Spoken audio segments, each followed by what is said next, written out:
Hello বন্ধুরা, বলো সকলেই কেমন আছো? আমি তো খুব ভালো আছি। শুভ নবমীতে ঠাকুর দেখতে গেলাম। এখন রাত 2:30 বাজে। চারিদিকের পরিবেশটা দেখো, কত মানে ফাঁকা, সব দোকান বন্ধ হয়ে গেছে। আমরা ঠাকুর দেখছি, কয়েকটা লোক, মানে খুব কুড়িয়ে জুড়িয়ে হয়তো 100 লোক হবে, সবাইকে জড়ো করে। কিন্তু খুব ভালো লাগলো, ঠাকুরটাও খুব সুন্দর, প্যান্ডেলটাও খুব সুন্দর। এটা ব্রাহ্মণচক, দক্ষিণ 24 পরগনা। আমরা ঠাকুরটা দেখতে এসেছি, সকলেই এসেছি। ভিডিওটা যদি সকলের ভালো লেগে থাকে, সকলেই একটু লাইক কমেন্ট শেয়ার করো, আর মাকে দর্শন নিও। মায়ের নাম করে সকলেই একটু বলো জয় মা দুর্গার জয়। খুব মানে সুন্দর নবদুর্গা, পরিবেশটা দারুণ।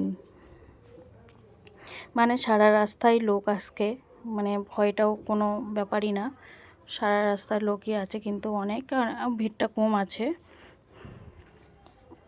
খুব ভালো লাগছে, সকলেই ভিডিওটা সম্পূর্ণ দেখো।